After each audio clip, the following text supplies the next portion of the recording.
Selamat datang di YouTube channel Ceritanya, yang membahas tentang histori yang ada di darat, laut, udara, dan cerita menarik dan histori lainnya dari mancanegara. Toyotomi Hideyoshi adalah salah satu tokoh paling penting dalam sejarah Jepang, dikenal karena jasanya dalam menyatukan negeri yang telah terpecah belah selama lebih dari satu abad dalam era peperangan antar klan, dikenal sebagai zaman Sengoku.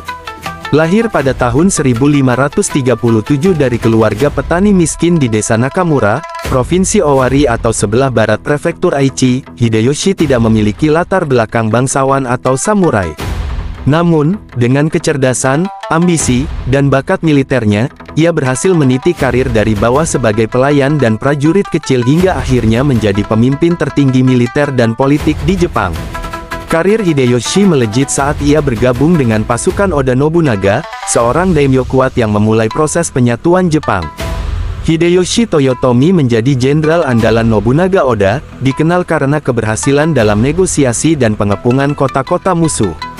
Setelah Nobunaga Oda terbunuh dalam insiden di Kyoto tahun 1582, Hideyoshi Toyotomi dengan cepat mengambil alih kekuasaan, mengalahkan rival-rivalnya, dan melanjutkan upaya penyatuan nasional. Dalam waktu singkat, ia berhasil menguasai sebagian besar wilayah Jepang. Setelah memantapkan kekuasaannya, Hideyoshi Toyotomi menetapkan pemerintahan yang stabil dengan sejumlah kebijakan penting.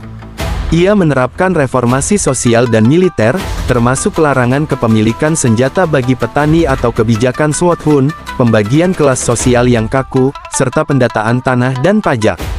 Ia juga dikenal sebagai pelindung seni dan budaya, membangun sejumlah kastel dan kuil megah yang memperkuat simbol kekuasaan pusat, seperti Kastel Osaka yang menjadi lambang kekuatan pemerintahannya.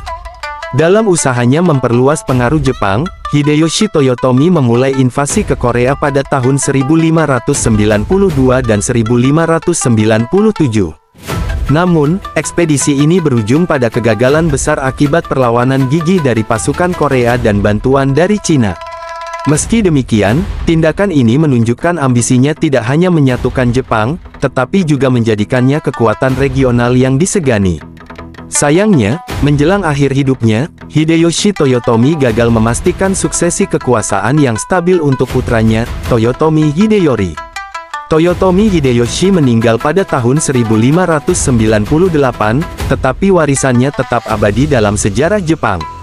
Ia dianggap sebagai salah satu dari 3 pemersatu Jepang, bersama Oda Nobunaga dan Tokugawa Ieyasu.